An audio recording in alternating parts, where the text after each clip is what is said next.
প্রবাসী কর্মী ও কর্মসংস্থান নিয়ে সৌদি আরবের সঙ্গে বাংলাদেশ একটি চুক্তি সই করছে বলে জানিয়েছেন প্রবাসী কল্যাণ উপদেষ্টা অধ্যাপক আসিফ নজরুল। তিনি বলেন, 2 থেকে 3 সপ্তাহের মধ্যেই এটা জানা যাবে। ইতিহাসে প্রথমবারের মতো সৌদি আরবের সঙ্গে প্রবাসী কর্মীদের নিয়ে একটি চুক্তি হচ্ছে। এতে দেশটিতে থাকা কর্মীদের নিরাপত্তা ও সুরক্ষা বাড়বে। গত সরকার অনেকবার চেষ্টা করেও এই চুক্তি সই করতে পারেনি। ভারত ও পাকিস্তানের সঙ্গেও সৌদির এই চুক্তি নেই।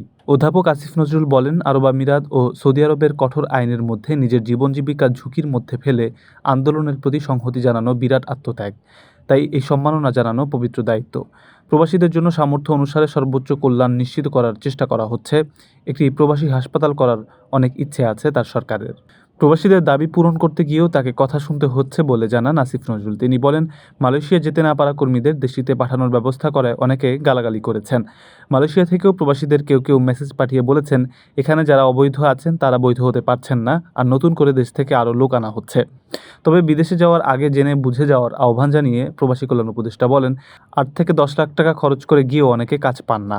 সৌদি আরবে একটি জায়গায় প্রবাসী কর্মীদের এমন খারাপ অবস্থা দেখেছেন, দেশের সবচেয়ে খারাপ বস্তিতেও কেউ এতটা খারাপ থাকে না। কারামুক্ত হয়ে বিদেশ থেকে ফিরে আসা কর্মীদের নিয়ে সরকারের পদক্ষেপ তুলে ধরেন প্রবাসী কল্যাণ ও বৈদেশিক কর্মসংস্থান মন্ত্রণালয়ের সিনিয়র সচিব নিয়ামতুল্লাহ ভূঁইয়া।